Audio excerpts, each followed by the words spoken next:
Hey, what's up?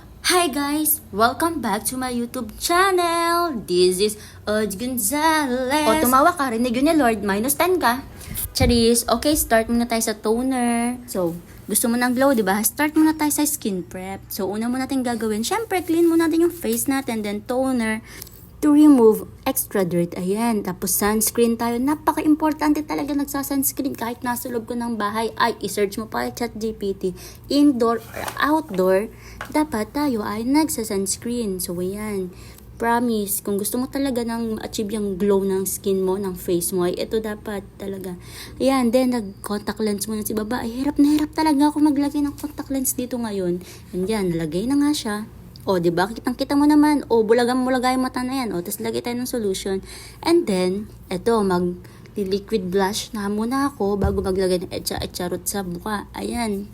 Tap muna kasi napaka-pigmented talaga neto. Diyan ko pala nilalagay yung aking blush para ma-lift yung face ko, yung cheek ko. Ayan. So, yan guys, no, ngayon lang talaga ako bumalik dito sa YouTube. Pagpasensyahan nyo na talaga. At kung bago ka dito, alam mo na, like, follow, and share. Oops, what's that sound? Grabe, tinan nyo kung gano'ng kaganda yung in-apply ko tong blush. O, kung gusto nyo din yan, tanongin lang sa akin sa comment section. And then, magko-concealer na si babae. Lucky Beauty gamit ko in the shade ng Vanilla. So, lagay lang natin dyan sa mga gusto mong spot, i-highlight. O, diba? Lalo na sa under eyes mo, diba? Ang kagandahan dito sa Lucky Beauty na concealer, sa dami ng reviews, good reviews, talaga nakakatulong matakpan yung mga kailangan kong takpan, lalo na to kasi I've been puyat a lot lately, so I really need this concealer. So yan, mag eyebrows na tayo. Yan pala yung gamit kong eyebrows ngayon, and then magko-contour. Ang gamit ko ay Chic Glam, alam niyo na yan, the shade na tan or soft tan. O diba, welcome back talaga sa akin sa pag-video ha. Kaya kung bago ka dito, alam mo na, mag-subscribe ka, bate, hindi yung node lang. Charis! So, welcome back talaga sa akin. Nalala ko pala yung password ko. Charis. You know guys, hindi talaga ako yung girl na mahilig talaga mag-makeup before ha. Ngayon lang talaga ako na in love dito sa makeup, pag may makeup. Hindi ko alam para sa akin art to ngayon. Kasi I'm the type of girl na pulbo lang, lip tint, and then gora na, alis na kung saan, o diba? And guys, dahil soft glam lang tong look natin and basic lang, hindi pala ako nag-apply ng foundation. Kita nyo naman, nag-sunscreen lang ako. Ang awkward sa akin ngayon pag nag-video ako. Kasi naalala ko talaga yung video ko. Kung mapapanood niyo yung una kong video, una kong vlog, para akong baliw, no? Tapos sabi ko, naka-Android pa ako noon. And then, sana mag-iPhone 11 na. And guys, hindi ka maniniwala kasi naka-iPhone 11 talaga ako now. And I think, hindi naman to coincidence pero talaga, ewan ko. Naka-iPhone 11 ako ngayon. Panoorin niyo sa akong video. So, ayan, nag-eyeshadow na tayo.